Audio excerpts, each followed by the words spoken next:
정관용의 시사본부. 여러분 안녕하십니까? 정관용입니다.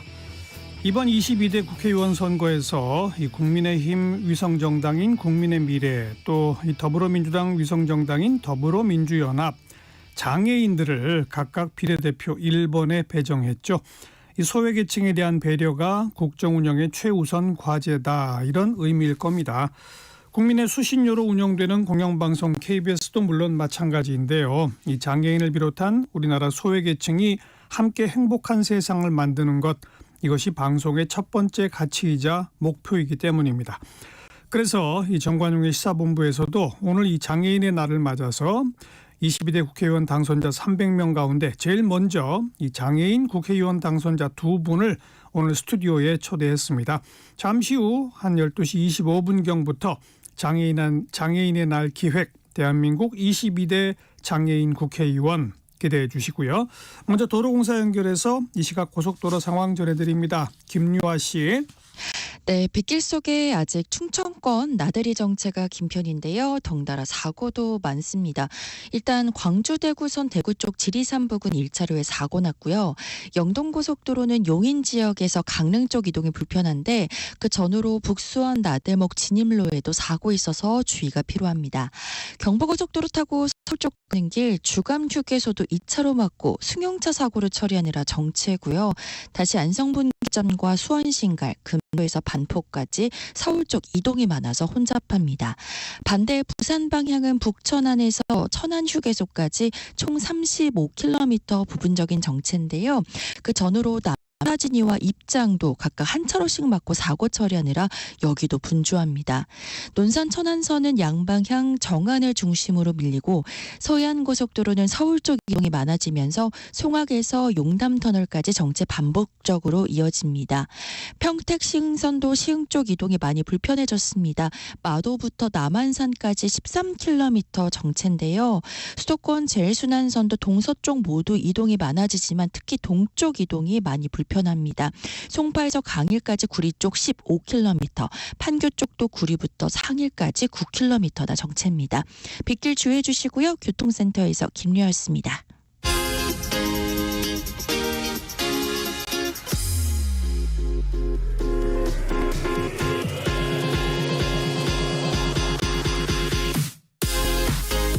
대한민국 시사의 중심 토요일 일요일 낮 12시 10분 KBS 1라디오 정관용의 시사본부.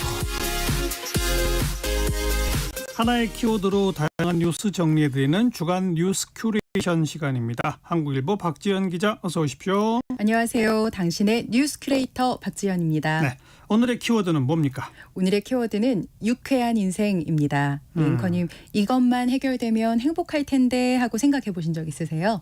뭐 우선 건강, 또 뭐 먹고 사는 문제 해결, 이런 거 아닙니까? 그렇습니다. 보통 행복한 삶을 살기 위해선 어떤 최소한의 요건이 필요하다고 생각하잖아요.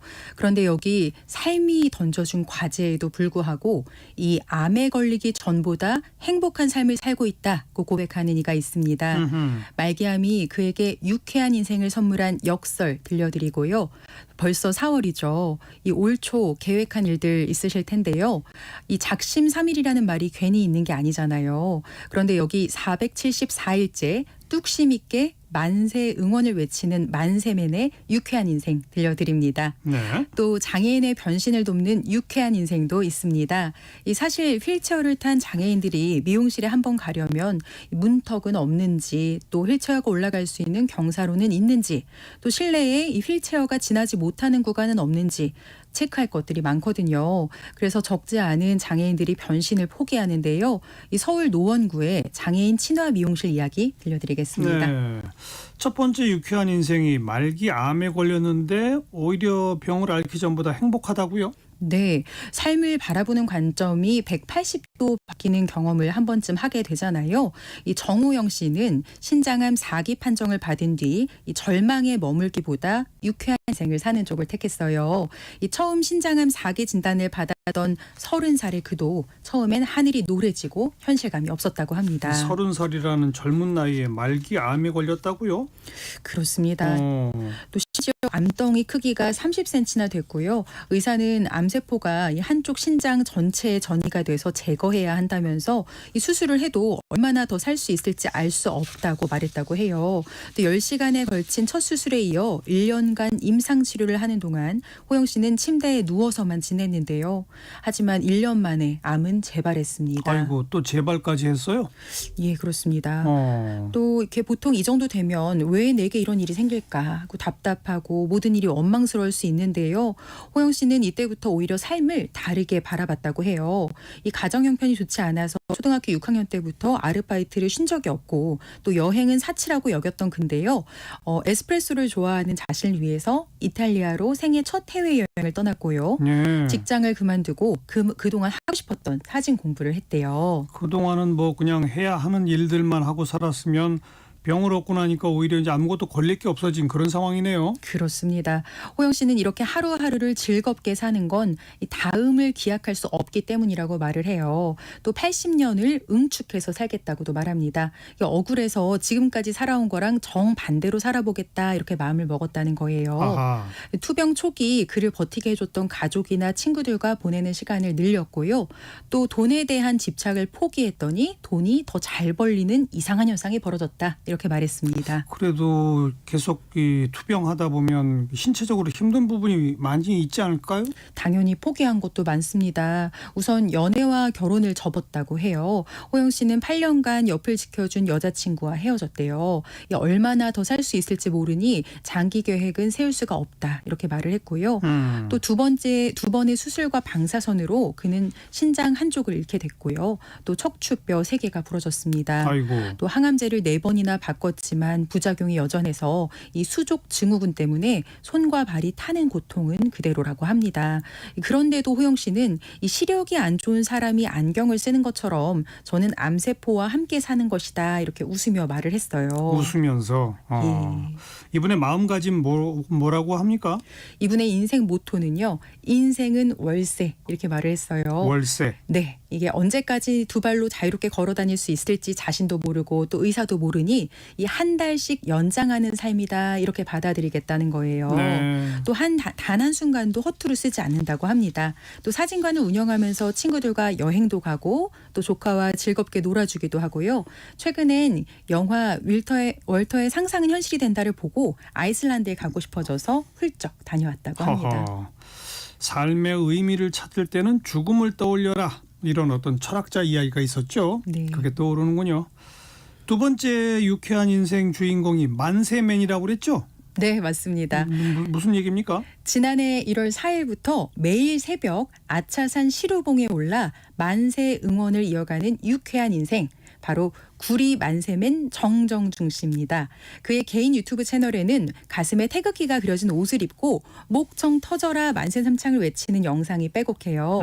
이 마무리 멘트는 언제나 대박나세요 사랑합니다 이렇게 합니다. 또 듣는 사람도 다 덩달아서 유쾌해질 수밖에 없겠죠. 왜 이렇게 하신답니까? 이분의 바람은요. 보통의 삶을 사는 사람들과 크게 다를 바가 없습니다. 그저 편을 갈라 상대를 헐뜯을 게 아니라 서로 응원하고 격려해주는 문화가 퍼졌으면 한다는 게 만세 응원을 이어가는 이유예요. 만세 응원, 그러니까 남을 응원해 주는 건가요? 그렇습니다. 여기 시작하게 된 계기가 뭐래요? 8년 전에 상을 받으러 한 시상식장에 가게 됐는데요. 수상자들이 다 자기 기업 자랑만 하더래요. 그래서 이분은 좀 다르게 나는 여기 오신 분들의 건강을 기원합니다 하면서 만세를 외치셨대요. 그런데 반응이 아주 좋았고요. 그걸 계기로 남에게 힘을 불어넣어주는 사람이 되기로 결심을 했다고 해요. 한 번은 사이가 좋지 않은 어떤 지인이 만세 응원을 요청했는데 진심을 다해 만세를 외쳐주기로 마음을 먹었대요. 미워하는 마음을 버리고 상대를 응원해주는 마음을 가지니 오히려 자신이 더 행복해졌다 이렇게 말을 했습니다. 매일 새벽 산꼭대기에 올라가서 누구누구 만세 뭐 이거 한단 말이죠? 그렇습니다. 하루에 몇 명이나 하는 거예요? 하루 평균으로 하면 15명, 지금까지 6,400여 명의 만세를 불러줬습니다. 허허. 매일 응원할 대상의 이름과 소망을 먼저 읽어준 다음에 우렁찬 목소리로 만세 삼창을 합니다. 아무리 아는 사람이 많아도 6,400여 명이면 더 이상 이제 이름 불러줄 사람도 없겠는데요? 그렇습니다. 처음에는 휴대폰 메신저에 뜬 생일자 이름을 부르면서 만세를 외쳤고요. 휴대폰으로 촬영해서 올렸더니 반응이 폭발적이었대요. 나를 위해 만세를 외쳐준 사람은 당신이 처음이다 라면서 감사 연락의 줄을 이었고요. 또 유튜브 채널 구독자도 1년 만에 2,000명을 넘었어요. 그래서 이젠 지인이 아니어도 신청을 받아서 응원을 해줍니다. 아, 신청. 네, 저도 신청을 한번 해봤는데요. 그제 당신의 뉴스 큐레이터 박지원 만세를 힘있게 외쳐주셨습니다. 이제 소문 나면서 신청이 쇄도할 텐데 뭐 재미있는 사연들도 있겠어요? 네, 순산을 비는 30대 산모부터요. 팔순 부모님의 건강을 기원하는 며느리, 합격을 비는 수험생까지 사연도 각양각색입니다. 또 임종을 앞둔 80대 아버지 사연을 받아서 만세를 외쳤는데 이 다음 날 아버님이 이 영상을 보시면서 웃으며 눈을 감으셨다고 전해와서 아하. 가슴이 먹먹한 일도 있었대요. 이 성대 염증까지 생기고 또 마음 놓고 여행 한번 가기 힘들지만 단 하루도 만세 응원을 멈출 수 없는 이유라고 합니다. 하루도 빠지지 않는다? 이 그렇습니다. 웬만한 의지 아니면 힘든데요? 그렇죠. 그래서 의심하는 사람들도 있대요. 이거 한 번에 며칠치 응원을 찍어놓고 조금씩 나눠서 올리는 거 아니냐 이렇게 의심을 하는데요. 요즘은 이 한국일보 신문 일면을 비춰주면서 인쇄된 날짜를 먼저 보여주고 아이고. 그날의 사설 한 곡지를 읽어주니까 그런 의심이 사라졌다고 합니다. 하하. 마지막 유쾌한 인생 장애인 친화 미용실? 맞습니다. 이 비장애인들이 미용실에 갈 때는 이 하는 고민이 어느 미용실이 머리를 잘하나 내가 하고 싶은 스타일을 잘 구현해 줄 수 있는 미용사가 어디에 있나 뭐 이 정도잖아요. 그런데 몸이 불편한 장애인들은 미용실에 갈 때 미리 파악해야 하는 것들이 한두 가지가 아닙니다. 그러니까 뭐 문턱이 있나 계단이 있나 뭐 이런 거죠? 맞습니다. 우선 문턱이 높으면 혼자 힘으로 진입하기가 어렵거든요. 이게 휠체어를 넘을 수 있도록 밀어줄 누군가가 도움이 필요하고요. 또 엘리베이터가 없는 건물인 경우에는요. 지하층이나 2층 이상의 미용실이 위치해 있으면 진입은 꿈도 꾸기 어렵습니다. 그렇죠. 그런데 장애인 친화 미용실이 어디에 있어요? 예, 이 서울 노원구에 있고요. 헤어 카페 더 휴라는 곳인데요. 노원구가 운영하는 장애인 친화 미용실입니다. 이곳은 휠체어가 드나들 수 있도록 입구 문턱을 없앤 것은 물론이고요. 입구 앞 바닥에는 발로 눌러서 문을 열 수 있는 개문 버튼을 만들었어요. 접근성부터가 아주 좋군요. 그렇습니다. 또 거동이 불편한 장애인들을 위해 이 머리를 자르는 의자에서 바로 머리를 감을 수 있도록 일체형 샴푸대도 갖췄습니다. 또 미끄러지지 않도록 바닥에는 우둘투둘한 타일을 깔았고요. 큰 길과 이렇게 접해 있는 창문으로 사람들이 들여다보지 못하도록 블라인드를 쳐놓는 배려도 잊지 않았습니다. 일반 미용실은 또 장애인들한테 굉장히 불편한가요? 예, 보통 그렇습니다. 일단 모든 과정이 엄청난 챌린지가 되는데요. 우선 휠체어에서 내려서 이 높낮이 조절이 가능한 미용실 의자로 옮겨 앉는 것부터가 이 거동이 불편한 장애인들에겐 아주 힘든 일이거든요. 또 머리를 감을 때 다시 의자에서 내려와서 휠체어를 타거나 아니면 워커를 붙잡고 세면대로 이동하는 일도 있는데 이것도 또 진땀을 빼는 일입니다. 저도 몸이 불편하신 할머니를 모시고 미용실에 다녀올 때마다 이 몸살이 나서 장애인 친화 미용실 좀 있었으면 하고 바랐거든요. 이 장애인 혼자서는 사실상 엄두를 못 내는 일입니다. 그렇군요. 여기 가격은 어떻게 해요? 이용료도 착합니다. 이 커트가 6,900원이고요. 파마 19,000원, 염색 15,900원으로 정말 싸네요. 그렇습니다. 시중가의 한 20%에서 50% 수준이에요. 그러니 머리 자르기 전에 눈치 보여서 이 사람 없는 미용실만 찾아다니던 장애인들에겐 소원을 성취하는 장소나 마찬가지입니다. 이 태어나자마자 6.25가 터져서 피난길에 한쪽 청력을 잃고 척추를 다친 정은자 씨는요. 5년간 미용실을 못 가다가 이 미용실에만 최근 3번째 방문했다고 해요. 첫 방문에는 커트, 2번째 방문에는 염색, 그리고 지난 16일에는 파마까지 하는 날이었습니다. 참 편하게 미용 서비스를 받는다는 거 어찌 보면 당연한 얘기인데 여태까지 그게 참 불편했다. 우리나라 아직 선진국 되려면 멀었어요. 맞습니다. 이 정 씨는요. 다른 미용실은 휠체어를 주차할 데도 없고 문턱이 높은 탓에 들어가는 일부터 막막하다라면서요. 이 여기는 휠체어도 쉽게 들어올 수 있고 머리 감고 자르는 것도 한 자리에서 할 수 있다 이렇게 웃어 보였거든요. 이 비장애인에게만 당연한 일이 이제야 비로소 장애인에게도 당연해지고 있는 겁니다. 이건 노원구가 직접 운영한다고 그러셨죠? 네, 그렇습니다. 노원구가 조성하고 마들종합사회복지관에서 운영하고 있습니다. 여기 한 군데밖에 없습니까? 또 있어요? 반가운 소식은요. 이 더휴와 같은 장애인을 위한 미용실이 최근 곳곳에 들어서고 있다는 점입니다. 네네. 예, 헤어카페 더휴는 입소문이 나면서 벌써 예약 대기가 3개월이나 되고요. 서울 서초구는 지난해 10월 장애인 친화 미용실 헤어 한우리를 열었습니다. 강북구와 동작구도 기존 미용실과 협약을 맺고 장애인 친화 미용실을 운영 중이고요. 하지만 265만 명에 이르는 장애인 숫자를 고려하면 턱없이 부족한 숫자입니다. 더 많이 만들어줘야 되겠죠. 네. 그렇습니다. 네, 뉴스 큐레이션이었어요. 한국일보 박지영 기자 고맙습니다. 감사합니다. 정관용의 시사본부 듣고 계시고요. 12시 26분 향해 갑니다. 기상청 또 교통정보센터 차례로 연결해 봅니다. 먼저 기상청의 송소진 씨. 전국에 비가 내리고 있습니다. 며칠간 공기가 무척 탁했는데요. 지금 내리는 비에 남아있던 황사와 미세먼지가 섞여 오는 곳이 있어 주의하셔야겠습니다. 비는 중서부 지역은 내일 새벽에 대부분 그치겠지만 전남 지역은 내일 낮까지, 강원 영동과 경상도는 내일 저녁까지 이어지겠고요. 예상 강수량은 제주도가 최고 60mm, 경상남북도와 강원 영동은 최고 40mm, 강원 영서와 충청도, 전라남북도는 5에서 20, 서울 등 수도권은 5에서 10mm 정도입니다. 제주도와 남해안, 지리산 부근에는 천둥, 번개와 돌풍을 동반해 강한 비가 쏟아지는 곳이 있겠고요. 남부지방을 중심으로 바람도 강하게 불겠습니다. 특히 제주도에는 지금 강풍주의보도 발효 중입니다. 한낮 기온은 서울, 광주, 대구, 부산 18도, 대전 17도, 강릉 14도 등으로 어제보다 4도에서 크게는 10도 정도 낮아 내일은 초여름 더위가 누그러지겠습니다. 현재 서울의 기온은 16.8도입니다. 날씨 정보였습니다. 이어서 이 시각 교통 상황을 KBS 교통정보센터 이현 씨가 전해드립니다. 네, 고속도로 지방 방향 최대 정체 시간은 지난 것으로 보이는데요. 지금은 특히 충청권을 중심으로 긴 정체가 이어지고 있습니다. 가장 어려운 곳 바로 경부고속도로 부산 쪽입니다. 전체 70km 구간에서 막히고 있습니다. 입장 부근 1차로에서는 버스 관련 사고도 처리하고 있는데요. 3km 구간 정체가 심합니다. 북천안에서 천안 휴게소 쪽으로는 22km 구간에서 속도가 떨어지고 있고요. 옥산 분기점에서 남이 분기점 쪽으로 길게 밀려가고 있습니다. 반대 서울 쪽으로는 주감 휴게소 부근에서 사고가 났습니다. 3차로가 차단됐고요. 신탄진부터 영향을 받고 있습니다. 논산 천안고속도로 논산 쪽의 이동도 답답하실 텐데요. 남풍사에서 정안 휴게소 쪽으로 22km 구간 어렵게 이동하고 있습니다. KBS 교통정보센터였습니다.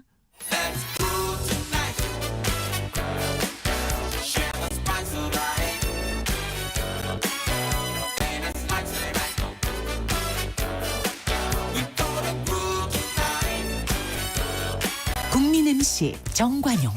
KBS 1라디오 정관용의 시사본부. 들어보면 달라요. 네, 오늘 시작하면서 예고해드린 것처럼 4월 20일 오늘이 44회 장애인의 날이죠. 그래서 오늘 장애인의 날 기획 대한민국 22대 장애인 국회의원 시작하겠습니다. 더불어민주연합 또 국민의미래 양쪽 모두 다 비례대표 1번이 이 장애인 국회의원들이십니다. 더불어민주연합 1번으로 당선되신 서미화 당선인 나오셨어요. 어서 오십시오. 네, 안녕하세요. 네, 들어오실 때 보니까 시각장애를 갖고 계시네요. 그죠? 네, 네. 저는 소리로 봅니다. 눈으로는 볼 수 없고 네. 이렇게 들어본다. 많이 들어보시죠? 언제부터 시각장애를 가지셨어요? 네, 저는 중학교 2학년 때 망막색소 변성증이라고 하는 불치병에 의해서 시신경이 약화되면서 시각장애인이 되었습니다. 중학교 2학년 때. 네네. 네. 자, 그리고 국민의미래 비례대표 1번으로 당선되신 최보윤 당선인 어서 오십시오. 네, 반갑습니다. 네. 휠체어를 타고 오셨네요. 네, 그렇습니다. 언제부터 또 그러셨어요? 저는 이제 사법시험 준비 중에 장애가 발생을 했었고요. 그때 이제 수술과 입원 재활 과정을 거치고 그때는 이제 기적적으로 회복이 됐고 사법시험 합격을 했었는데요. 그 이후에 이제 사법연수원 재직 중에 의료사고가 있었습니다. 아이고. 네, 그때 이제 발생한 의료사고로 지금 휠체어를 타고 있게 됐습니다. 네, 두 분 다 그러니까 선천적인 게 아니라 후천적인 장애를 갖고 계시네요. 그죠? 네. 우리나라 장애인의 한 90%가 다 후천성이라면서요? 네, 그렇죠? 그렇습니다. 네. 자, 두 분을 이게 저희가 특별히 모신 게 당선자 300명 가운데 당선인 첫 번째로 저희 스튜디오에 모신 게 두 분이십니다. 우선 당선되신 거 축하드리고요. 고맙습니다. 감사합니다. 두 분 서로 알던 사이예요? 전혀 모르던 사이입니까? 전혀 저는 모르신 분이고요. 근데 여기에서 지금 두 번째 KBS에서만 두 번째 뵙습니다. 아, 그래요? 네. 네. 우리 서미화 당선인께서는 국가인권위원회 인권위원을 하셨더라고요. 네. 그건 언제 어떻게 하시게 됐습니까? 2020년 5월 1일부터 2023년 6월 29일 3년 약 3년 기간 동안 저를 이제 장애계 쪽에서 추천을 해서 예. 문재인 대통령 정부 시절 대통령 임명이기 때문에 대통령 임명으로 국가인권위원회 비상임위원을 시각장애인으로는 최초로 제가 역임을 그렇군요. 했습니다. 네. 최보윤 당선인께서는 변호사로 활동하셨고, 네. 그죠? 장애인 고용공단의 인권경영위원도 하셨고, 그죠? 네. 언제부터 언제까지 그건 하셨습니까? 네, 저는 그 인권경영위원뿐만 아니라 좀 여러 가지 활동을 했었습니다. 예, 법무부에서 인권정책 자문단도 했었고, 장애인 차별조사 시정심의위원회 활동도 했었고요. 예. 지역사회에서 사회보장협의체 활동도 했었고, 장애계분들과 소통을 하면서 단체 활동도 하고, 예, 손해배상을 하면서는 이제 저 같은 중도장애인분들에 대한 소송들 업무를 좀 많이 해왔었습니다. 법조인으로서 장애인 관련된 다양한 활동을 쭉 계속 해오시고 계셨군요. 그죠? 네, 변호사 초기 시작할 때부터 예. 지금까지 해오게 된 것 같습니다. 자, 이 양쪽 정당에서 장애인 분들을 공히 비례대표 1번으로 선발한 이유 뭐라고 생각하세요? 저한테 네, 물어보신 거죠? 네. 제가 이제 아까 말씀드린 것처럼 후천적 장애이기도 하지만 굉장히 청소년 시기부터 장애 당사자로서 우리 한국 사회에서 장애 차별을 정말 온몸으로 이렇게 맞닥뜨렸던 당사자입니다. 그렇죠. 예. 그러면서 끊임없이 이 차별에 저항하는 인권운동을 해온 당사자이기도 하고요. 그래서 우리 사회에 가장 그 차별받는 계층, 그게 이제 국가인권위원회가 이제 5년이나 3년 주기로 차별 실태 조사를 계속 하고 있는데 예. 최근 실태 조사에서도 우리 사회에서는 가장 차별받는 계층은 장애인이다라고 인식하고 있습니다. 우리 전 국민의 약 70% 이상이. 그래서 가장 우리 사회에서 차별받고 불평등이나 양극화의 고충을 받고 있는 이런 당사자를 1번으로 선정함으로써 우리 사회의 사회적 불평등을 해소하고 양극화를 좁혀가는 어떤 활동을 요구받는 네. 또 그런 책임이 부여된 이런 자리로서 1번을 주지 않으셨나라고 이해를 했습니다. 최보윤 당선인도. 네, 아무래도 우리 당에서도 이제 약자의 권익을 증진하는 것이 우리 사회를 따뜻하게 하는 것이라는 믿음과 의지가 있었기 때문에 예. 1번으로 선택하지 않았나 싶고요.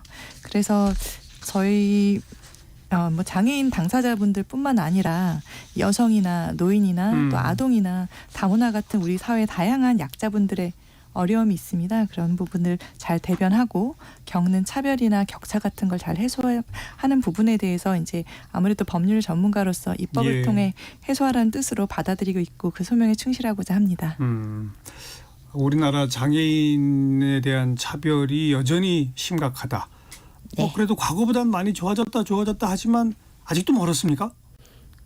멀었죠. 멀었어요. 그러니까 과거에는 이제 아까 앞에 말씀하신 것처럼 44회죠. 장애인의 날 기념 그 연수가. 근데 1980년대 전두환 군부 독재 시절에 그 정치적 어떤 목적을 갖고 복지 건설을 하면서 장애인에 관련한 최초의 그 복지법, 장애인 전 심신 장애자 복지법 이게 1980년대 초에 전두환 정부에서 제정이 됐었거든요. 네. 그러면서 장애인의 날이 지정이 된 겁니다. 근데 이 장애인의 날 지정이 여러 가지 이유가 있었지만 그중에 한 가지 이유가 1년 365일 중에 가장 비가 오지 않는 날 10년 통계를 봤을 때 그날이 4월 20일이었어요. 아, 그래요? 네. 그거는 이제 그 364일은 집에 있든 시설에 있든 이날 하루만이라도 밖으로 나오게 해서 정부가 그 굉장히 시혜적 접근을 통해서 뭐 1호 잔치를 한다든가 이렇게 시작된 게 장애인의 날이에요. 네. 그런데 2000년 초부터 이제 우리 한국 사회도 진보적 장애 인권 운동이 굉장히 그 적극적으로 시작이 됐어요. 그렇죠. 그래서 장애인 인권 운동을 하는 당사자들의 입장에서 2002년부터 장애인의 날 4월 20일을 장애인 차별 철폐의 날로 네, 네. 명명하고 계속 시혜적 관점의 접근보다는 인권적 관점, 장애인의 권리를 보장하는 관점으로 접근해야 된다는 요구가 있습니다. 네, 네. 그래서 하여튼 지금 복지부가 뭐 엊그저께 18일 날 행사를 했어요. 근데 4월 18일 날 행사하면서 함께하는 길, 평등을 향하는 길 이런 슬로건을 냈어요. 예. 그럼에도 불구하고 실제 정책은 그렇지 않은 거죠. 그래서 아직도 인권의 가치를 실현하기 위한 관점을 중심으로 동등한 시민의 권리 이렇게 볼 때는 아직도 갈 길이 너무 먼 것이 네. 장애인 인권입니다. 4월 20일이 1년 중 비가 제일 안 오는 날로 정했다는 것도 좀 처음 알았네요. 네. 그만큼 여러 가지 차별이 있겠습니다만 가장 또 시선이 집중되는 대목이 이동권 아닐까 싶어요. 네, 그죠? 맞습니다. 네. 네. 최부연 당선인 어떻게 보세요? 뭐가 지금 제일 심각한 문제입니까? 장애인들에게 있어서. 저는 뭐 이동권 부분을 포함해서 이제 포괄적 접근권에 대해서도 계속 말씀을 드리고 있습니다. 포괄적 접근권. 네, 네. 그러니까 저희가 어떤 곳에 가려면 정보에 대한 부분도 필요하고요. 그 정보를 수집하기 위한 방법에서 또 아무래도 어려움을 겪는 부분들이 많습니다. 다양한 장애 유형들이 있지 않습니까? 시각, 청각, 지책도 예. 있어서 그런 정보 접근권의 부분이 있고요. 또 이동을 하려면 또 이동의 수단이 있어야 돼서 휠체어를 타는 분들 또 그냥 이제 대중교통이나 뭐 자가 차량을 이동하는 그런 교통수단의 부분까지 그걸 포괄하는 이동권의 부분이 있고요. 또 시설물에 대해서도 아무래도 접근해야 되지 않겠습니까? 그렇죠. 가서 또 이용할 수 있는 부분도 있어야 됩니다. 세 가지를 합친 포괄적 접근권을 포함한 이동권 부분에 대해서 매우 중요하다고 생각을 하고 있습니다. 네. 이동권을 물어보셔서 그것만 대답 드린 겁니다. 예. 포괄적 접근권. 네. 정말 그 용어가 중요하군요. 네, 그렇습니다. 제가 얼마 전에 보니까 그 음성 해설 작가분하고 인터뷰를 한 적이 있어요. 다른 방송에서. 그러니까 이게 우리 서미화 당선인처럼 시각장애를 갖고 계신 분들도 영화나 드라마를 즐길 수 있도록 대사와 대사 사이사이에 지금 어떤 장면들이 흘러가고 있다는 걸 음성으로 해설해 주는 거 있잖아요. 네, 화면 해설이라고 하죠. 그렇죠. 네. 화면 해설 내지는 네. 음성 해설. 요즘은 그게 공연장에서도 행해지고 전시장에서도 행해지고 그런다고 하더라고요. 우리나라 근데 방송에서는 이런 그 음성 해설의 의무 비율이 10%밖에 안 된대요. 이런 것도 더 사실상 접근권 아닙니까? 그죠? 그렇죠. 제가 그 선거운동 과정에서도 계속 말을 했어요. 그러니까 아까 제가 막 들어올 때도 여쭙잖아요. 이 환경이 어떻게 되냐. 그러니까 특히 저같이 시각장애를 갖고 있는 심한 시각장애인들은 상황이나 환경 설명이 안 되면 군중 속에 있어도 혼자 캄캄한 곳에 앉아있는 위치가 되는 거예요. 그렇겠죠. 그래서 많은 이제 운동을 하면서 저한테 뭐 발언을 요청하기도 하고 또 이런 방송 출연을 요청하기도 하시더라고요. 근데 그때마다 제가 의식적으로 의도적으로 환경 설명을 해달라. 지금 앞에 어떤 분들이 계시고 카메라는 어디를 향하고 있냐. 나는 거기를 향해 봐야 되는데 근데 그런 설명이 너무 정당한 권리잖아요. 맞아요. 그런데 어쩌다 해도 되고 안 해도 되는 게 아니고 근데 너무 익숙하지 않으세요. 우리 같이 살아가는 세상이라고 하기에는 너무 접하지 않은 비장애인 분들 전문직에 계신 분들 그래서 저는 이제 운동 과정에서도 정말 절실하게 느꼈는데 국회에 들어가서도 끊임없이 참지 않고 기본적인 당연히 보장돼야 될 권리에 대해서 끊임없이 요구해야 되겠다라는 인식을 이렇게 굉장히 가졌어요. 저 당사자로서 20년 동안 인권운동을 하면서 좀 달라졌나 이렇게 생각을 했었는데 실제로 현장에서 내가 또 다른 환경에 오니까 아니다. 아직 너무 멀다. 맞아요. 이 생각을 너무 많이 했었던 선거운동 기간이었습니다. 또 휠체어를 타고 오신 우리 최부연 당선인 휠체어를 타고 영화 보러 가면 일반 상영관에는 그래도 휠체어 타고 접근할 수 있는 상영관들이 좀 있는데 아이맥스나 이런 비싼 상영관 같은 데는 아예 못 들어간다면서요? 맞아요? 네, 이제 아무래도 뭐 문화 쪽에 관심이 많으신 것 같은데요. 예, 뭐 이런 부분들 포함해가지고 당에서도 정책을 냈었던 부분이고요. 앞으로 많이 개선이 돼야 될 거라고 생각합니다. 자, 두 분한테 비례대표 1번으로 배정할 테니 정치인이 좀 돼 보십시오라는 제안이 왔을 때 흔쾌히 동의하셨어요? 어떠셨어요? 지금 저한테 예? 먼저 물어보신 거죠? 1번 제안을 받은 것은 저는 아니고요. 그 더불어민주연합이라고 하는 연합정치 실현을 위해서 그 소수 정당과 시민 후보가 결합된 더불어민주연합이잖아요. 맞아요. 거기서 추천된 거군요. 국민 후보 그 심사가 그 공모가 있었어요. 공모에 제가 참여한 거고 공모 과정에서 전 국민 오디션 문자 투표가 있었고 그리고 이제 거기서 제가 오디션을 하고 사실 처음엔 떨어졌었고 그랬어요? 근데 우여곡절 속에 제가 1번이 된 거죠. 근데 사실 제가 1번을 할래요라는 제안을 받은 게 아니라 매스컴에서 먼저 알고 방송에 나오니까 저는 떨어져서 목포에 제가 사는 곳이 목포예요. 전남 무안 출신에. 그런데 있는데 다른 분들이 아니 서미야 저기 소장님 제가 이제 장애우 권익문제연구소 소장이었기 때문에 소장님 떨어졌는데 다시 1번이 될 것 같아요.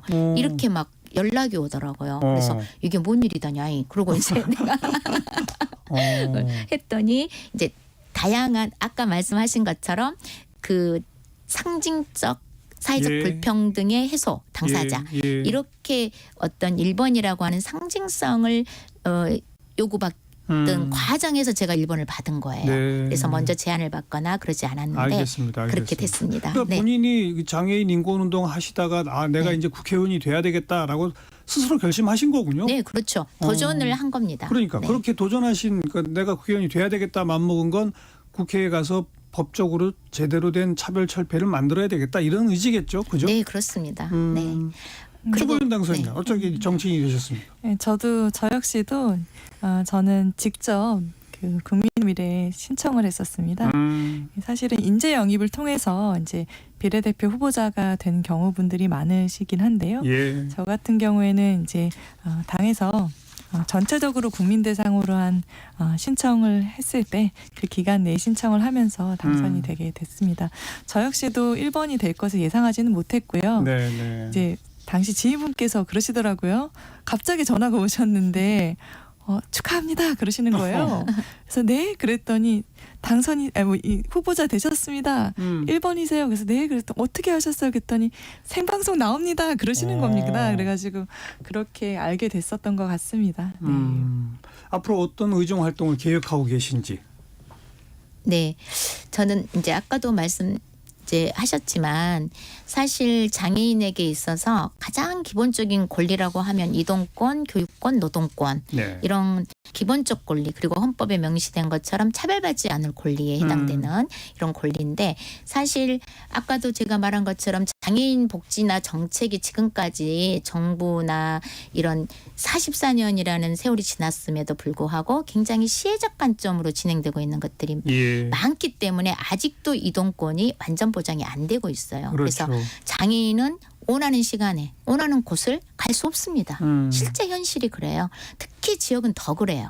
그래서 저는 가장 먼저 교통약자 이동 편의 증진법을 전면 개정을 통해서 지금 지방자치단체가 예산을 거의 다 이렇게 책임지고 있어서 전남에서 전북 가려면 못 갑니다. 그리고 시외버스, 리프트 버스가 한 대도 없습니다. 맞아요. 그래서 전면 규정을 통한 중앙정부 차원의 책임성. 그래서 반드시 국가가 특히 휠체어 타신 분들은 오로지 선택지가 리프트가 장착된 특별교통수단밖에 없거든요. 그래서 그 법률을 통해서 가장 먼저 장애인의 이동권을 자유롭게 보장이 돼야만 그다음 교육권, 노동권도 가능한 것이다 라고 말씀드리고 싶고 장애인에 대한 이런 포커스가 결국은 우리 시민의 대다수 교통약자 어르신들 그다음에 유모차를 끄는 어머니들 그다음에 짐을 갖고 다니는 그런 여행자들 이런 분들이 결국은 또 이동권이 보장되어지는 연결선상에 있기 때문에 맞아요. 장애인을 위한 정책이 장애인만을 위한 것이 아니다라는 점을 우리 국민 여러분들께서 꼭 관심 갖고 네. 봐주시고 함께해 주십사 하는 말씀 드리고 싶습니다. 1호 입법 과제는 이동권 보장이다. 네네. 우리 최당선인. 네. 뭐 아까 말씀드렸던 포괄적 접근권뿐만 아니라 국가 장애 정책 로드맵 마련 부분도 있지 않습니까? 그리고 고령화 의료 정책 변화 개선 필요한 부분이 많습니다만 일단은 제가 두 가지 정도를 말씀드리고 싶어요. 첫 번째로는 이제 장애 주류화 제가 말씀드렸던 부분들인데요. 가칭 뭐 장애 영향 평가를 도입해 보자. 장애인 영향 평가. 장애 영향 평가를 도입해 보자라고 말씀을 드리고 싶은데요.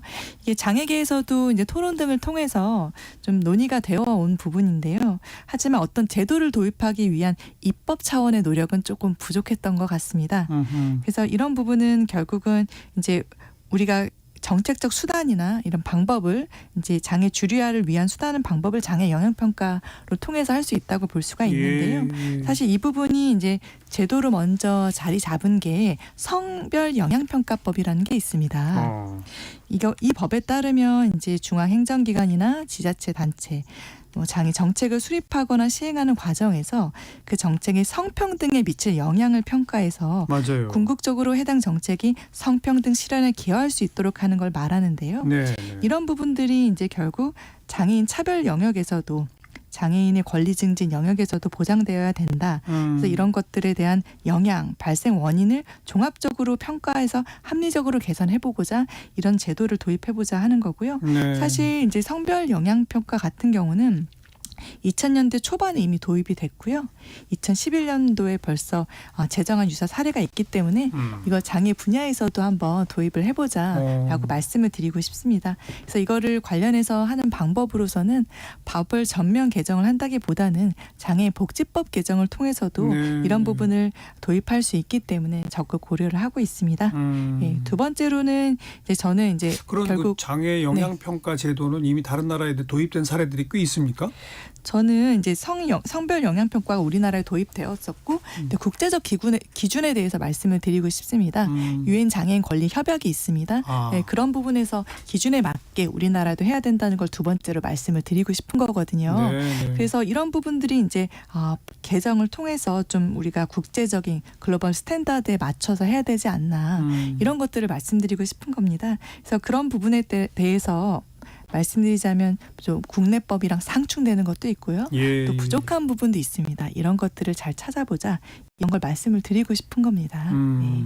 그러네요. 어떤 법이나 어떤 제도를 만들든 이게 장애인들에게 어떤 차별적인지 않는가를 미리미리 검토하도록 하는 네, 그런 그렇습니다. 거네요. 그래서 결국은 이제 이런 미리미리 도입하는 부분과 국제적 기준에 맞추면 큰 틀이 바뀌지 않겠습니까? 그렇죠. 그럼 얼마나 큰 영향이 미칠 수 있겠습니까? 그리고 초기 단계부터 이런 수립이 된다면 네. 예산 같은 것들이 낭비되는 것도 많고 그리고 국민적으로 사회적 합의를 이끌어낼 수도 있지 않을까 기대를 하고 있습니다. 그런데 이제 내가 정치인이 돼서 국회의원 돼야 되겠다 마음 먹기 전에 한국 정치를 바라보면서는 뭐가 제일 답답하셨어요? 두 분 다. 네. 말씀하세요. 저요? 네네. 이제 제가 정치에 입문해야 되겠다라고 마음을 먹고 도전을 했잖아요. 근데 사실은 제가 2010년에서 14년 목포시의회에서 지방의회 정치를 참여했었습니다. 시의원으로. 네. 예. 이제 그런데 이제 그때 4년 동안 하면서 굉장히 힘이 들었어요. 그때도 이제 시민사회계에서 추대해서 전 국정원 원장이신 박지원 의원님이 예. 목포시 의원을 할 때 저를 이제 공천을 주신 이제 분이신데 4년 하면서 너무 힘들어서 제가 다시는 정치를 안 해야 되겠다. 직접 정치는 너무 무리다. 뭐가 제일 힘드셨어요? 그러니까 너무 다르시더라고요. 그러니까 저는 장애 인권 현장에서는 유사한 목적을 가지고 장애 인권 운동을 같이 해왔잖아요. 그렇죠. 그러니까 다르지만 목표치가 같으니까 마음이 잘 맞아요. 근데 의회에 들어가니까 모든 분들이 다 각자 다른 생각을 하고 계시고 또 제가 안 보이잖아요. 표정이나 이런 상황들이. 그런데 그런 것들을 맞추면서 뭔가를 한다는 게 너무 힘들었고 또 시각장애라고 하는 장벽이 자료를 보는데 너무 힘이 들어서 소진이 됐었어요. 그래가지고 점자 자료 같은 게 별로 그렇죠. 없군요. 이게 점역을 다 해야 되기 때문에 예. 시간이 너무 많이 걸리고 그래서 이제 현장으로 다시 복귀해서 인권운동을 하니까 굉장히 행복하더라고요. 근데 이제 다시 도전한 이유는 지난 2년 동안 이제 윤석열 정권이 들어오시면서 정말 너무 심각한 혐오 정치, 특히 장애에 대한 갈라치기 정치에 대한 현실을 제가 보면서 누군가는 이걸 스톱하게 해야 된다. 끊임없이 장애인 권리를 외치고 있는 지하철 시위라든가 이런 상황을 빨리 해결을 해야 되잖아요. 정치가. 그런데 해결의 지점으로 가는 것이 아니라 오히려 국민과 장애인, 시민과 장애인을 갈라치는 거죠.